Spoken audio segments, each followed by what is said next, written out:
Assalamualaikum warahmatullahi wabarakatuh. Selamat malam buat teman-teman santri Pondok Pesantren Al Hidayah Karangsuci, Bapak Ibu wali santri Pondok Pesantren Al Hidayah Karangsuci, dan juga teman-teman alumni serta para simpatisan masyarakat Pondok Pesantren Al Hidayah Karangsuci yang berbahagia. Alhamdulillah pada malam hari ini jumpa lagi bersama dengan saya Muhammad Nur Salim, masih dalam session yang sama, yaitu Santri Karangsuci Menyapa. Ini adalah session yang kedua, lanjutan daripada session yang pertama tadi. Kalau tadi yang pertama, pembicaranya bersama dengan Mas Ainur Rafiq, salah satu santri putra. Dan kali ini kita menghadirkan narasumbernya dari santri putri, yaitu Mbak Yosi Permatasari, yang sudah tidak asing di teman-teman Pondok Pesantren Al Hidayah Karangsuci. Kita sapa terlebih dahulu Mbak Yosi. Mbak Yosi, apa kabar? Selamat malam. Alhamdulillah, saya juga baik-baik. Mbak Yosi baik-baik saja ya? Ya. Tentunya dong, selalu bahagia. Nah, Mbak Yosi ini merupakan salah satu santri putri, santriwati yang dinyatakan positif COVID-19. Nah, Mbak Yosi ini juga salah satu santri yang tidak memiliki gejala atau OTG, orang tanpa gejala. Tapi Mbak Yosi ini mengikuti swab yang pertama, benar ya Mbak Yosi yang pertama? Karena Mbak Yosi memiliki mobilitas yang tinggi dengan santri atau dengan orang luar, karena merupakan salah satu abdi yang berada di koperasi ya, menjaga koperasi. Nah, perasaannya nih, kita bahas yang pertama dulu, perasaan Mbak Yosi. Mbak Yosi setelah dinyatakan positif COVID-19, bagaimana sih perasaannya? Kok bisanya saya COVID-19 padahal saya nggak ada gejala. Kan kayak pengen gimana ya, pengen nangis, pengen nggak mau di sini gitu lah. Pengen nggak di sini, kenapa nggak pulang aja gitu. Terus nangis terus ada kayak jangan terlalu sedih, ini cuman kayak motivasi ya, berarti diberi motivasi agar tetap kuat ya. Terus Mbak Yosi sendiri berarti tadi nangis ya, maksudnya. Terus begitu Mbak Yosi dibawa ke rumah karantina, sebelum maupun sesudah Mbak Yosi dibawa ke rumah karantina Baturaden, apakah Mbak Yosi sendiri itu mungkin pernah sakit, baik sakitnya demam, yang ringan-ringan itulah, ada apa enggak? Batuk pilek doang. Tapi itu jauh ya sebelum di swab ya. Artinya pada saat di swab Mbak Yosi sehat-sehat saja. Maksudnya nggak punya keluhan sama sekali, nggak ada ya. Dan kelihatannya waktu itu juga sangat ceria sekali, malah semangat banget di swab. Tapi ternyata hasilnya positif ya. Ya. Terus Mbak Yosi bagaimana cara mengabarkan kepada orang tua begitu Mbak Yosi tahu positif COVID-19?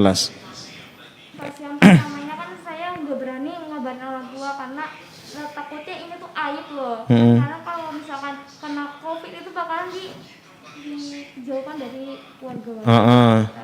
Tapi dari sana, dari pemerintah yang ngurusin COVID. Mbak Yosi sendiri aslinya mana sih? Bekasi. Oh, Bekasi. Ya, lanjut. Ya, Jabodetabek yang tinggi zona merahnya itu ya. Pas waktu itu kan katanya jangan takut sama COVID-19. Karena COVID-19 itu dari dulu sudah ada, tapi kalau misalkan kebanyakan isu-isu kalau COVID-19 itu mematikan ya Mas. Padahal itu yang mematikan itu penyakit yang menyertai COVID-19 seperti diabetes, darah tinggi, jantung. Terus mulai dari situ saya bilang kabarin ke orang tua, maaf Pak, Yosi kena COVID-19. Terus jangan panik, cuman kayak disuruh istirahat aja di sini gitu. Terus orang tua reaksinya bagaimana? Ya udah tenang aja, Yosi. Di situ kan kasih makan enak kan. Anggap aja kan lagi piknik di situ. Terus tapi kalau warga maksudnya lingkungan sekitar rumahnya Mbak Yosi kepada keluarga itu bagaimana? Kalau yang lain kan ada berita katanya dikucilkan, terus ditakuti segala macam, seakan-akan menjijikan banget gitu. Cuma warga yang di sekitar, yang tetangga Ayo Mbak Yosi jangan terlalu sedih di situ, jaga selalu bahagia, jaga kesehatan, terus patuhi peraturan protokol kesehatannya. Dan sebelum wabah ini menyerang, yang jelaskan pondok pesantren sudah berikhtiar ya, ikhtiar memperkuat protokol kesehatan. Selain itu juga dalam hal tirakatan begitu dikuatkan sekali ya, kita ibadahnya ada pembacaan rotib dan yang lain sebagainya. Tapi wabah ini menyerang tanpa kita duga-duga sebelumnya, karena di sini begitu. Padahal kita sudah ketat sekali dengan aturan seperti itu kan, dengan aturan pakai masker, jaga jarak dan lain sebagainya kan.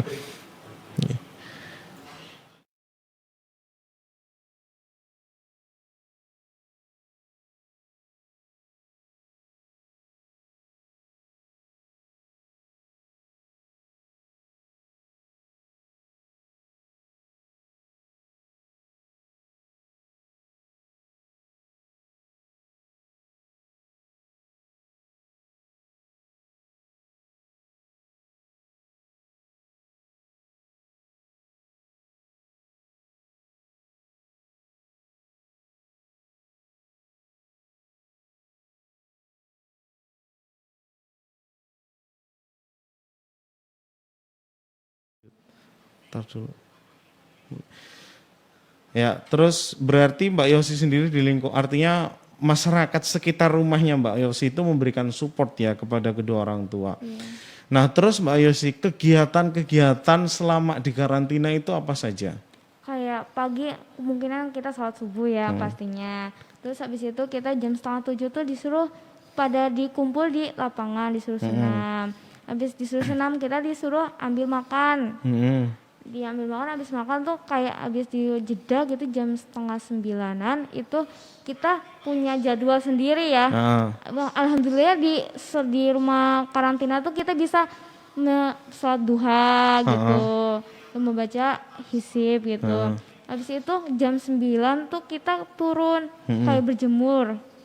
Habis itu selanjutnya kegiatan kayak sehari-hari, ada yang mau kuliah, ada yang mau mengerjakan tugas, ada yang mau hafalan gitu.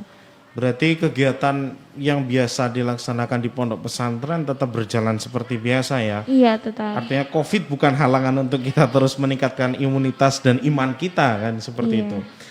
Terus selama di sana juga mungkin kegiatan-kegiatan lain yang mungkin membuat teman-teman kok kayaknya pada betah nih ya, teman-teman angkatannya Mbak Yosi, terutama yang santri putri gitu. Mungkin karena suasananya atau bagaimana gitu, bisa diceritakan. Mbak Yosi di karantina di mana ya? Di rumah Diklat di Baturaden. Rumah karantina Baturaden ya, pada Diklat ya. Iya. Ya, mungkin bisa diceritakan itu. Mungkin kayak suasananya ya adem, bersih, terus dinginnya bagaimana, katanya sampai tulang-tulang ya? Iya, dingin banget. Biasanya kan tapi nggak sedingin perasaanku ke kamu kan? Aduh. Ya fokus lagi. Oh iya, lanjut. Iya, kayak adem lah, pokoknya suasananya adem, asri, terus kayak kok makanannya juga enak ya, masalahnya dikasih susu terus, terus ada buah-buahnya, lauk pauknya enak, terus pelayanannya dari bapak-bapak BPBD-nya juga nyaman lah ya. Apa-apa kalau kita misalkan butuh kertas ya dikasih langsung, kalau misalkan kita butuh sabun ya dikasih gitu. Berarti pelayanannya juga bagus. Iya. Selain itu kan juga pondok pesantren berusaha memotivasi ya, dari pengasuh sendiri berusaha memotivasi, bahkan ditelepon satu-satu ya. Mbak Yosi dipantau terus apa enggak? Enggak, sama kali Gus Aris, kali Ninita. Semakin happy apa semakin betah di sana? Antara pengen tinggal di sana tapi rindu sama yang pondok.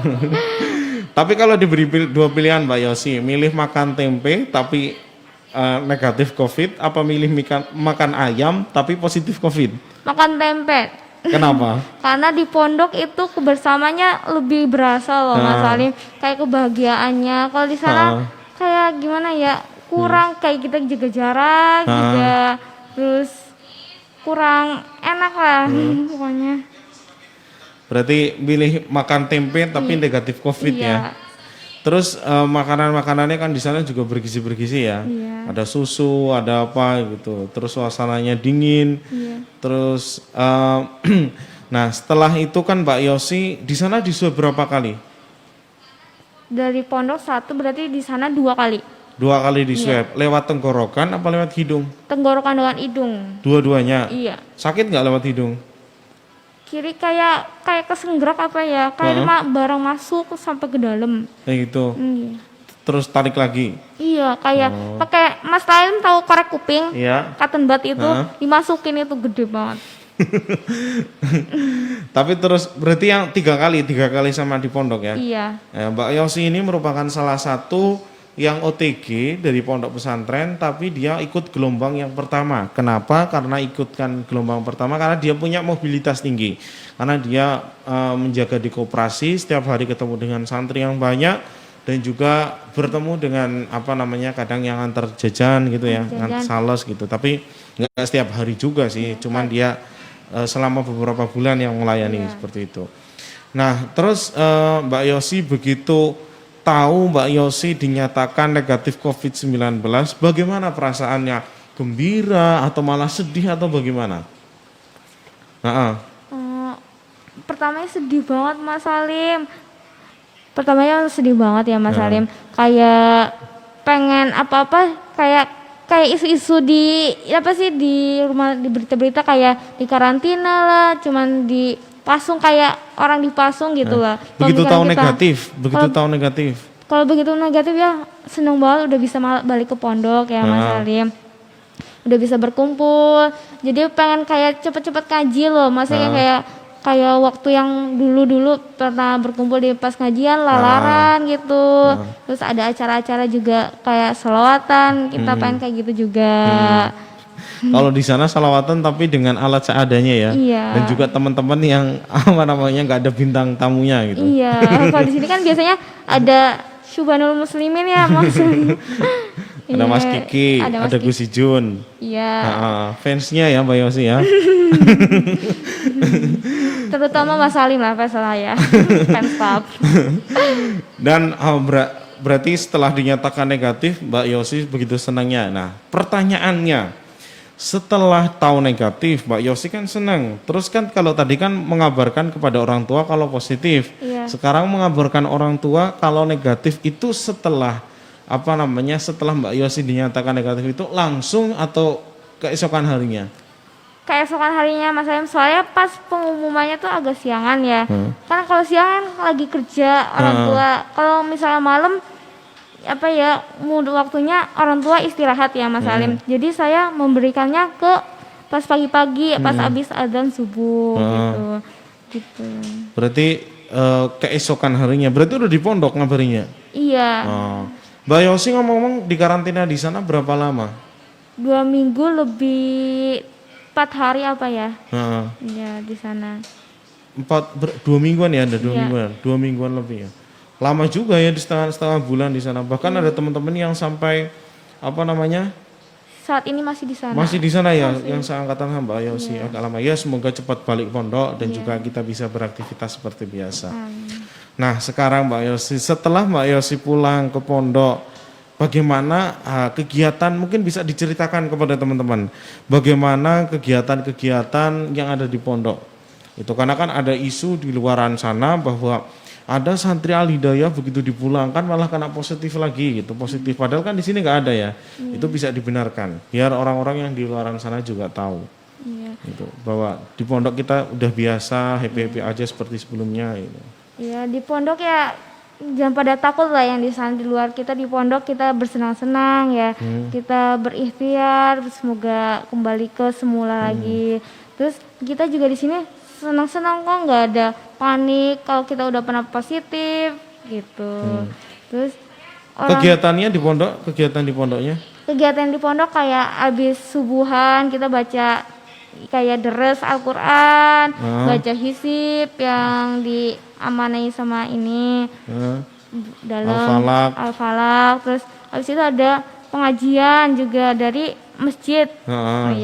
Biasanya masjid habis subuh, habis asar dan habis isya Mas Salim.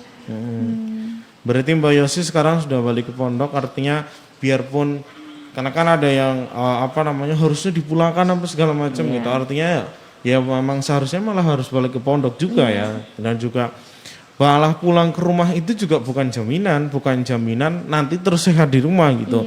Malah bisa saja menularkan kepada yang di rumah karena kan nggak tahu juga kita masih membawa virus apa enggak. Nah, di perjalanan bisa tertular lagi gitu. Artinya pulang ke rumah itu kan bukan sebuah solusi gitu. Dan kita sakit di pondok ya pulangnya ke pondok lagi, dan kita di sini sedang menimba ilmu. Bukan lagi kita bermain terus ketika sakit terus pulang ke rumah, itu kan bukan. Kita kan lagi mencari ilmu. Jadi yang paling penting adalah kita mindsetnya harus dibangun bahwa kita di sini itu bukan sedang bermain ataupun yang lainnya, intinya kita sedang mencari ilmu. Jadi pulangnya ke pondok lagi, ngaji lagi gitu. Terus ini Mbak Yosi, pesan kepada masyarakat, nih, edukasi kepada masyarakat agar terus menjaga kesehatan itu bagaimana? Bisa disampaikan? Ikutin yang saya dapat dari pesan dari sana itu, terapkan itu 4M. Pertama, menjaga jarak. Kedua, mencuci tangan. Ketiga, memakai masker. Dan keempat, menjauhi dari kerumunan. Selain itu kepada masyarakat bahwa kita di sini disampaikan bahwa kita di sini itu sehat-sehat saja gitu. Jangan panik kalau misalkan kita kangen sama orang tua, ya kirim Al-Fatihah saja. Terus misalkan sekarang kan udah ada media ya, bisa kelihatan ya. Tinggal video call saja Mas Salim gitu. Berarti intinya kepada masyarakat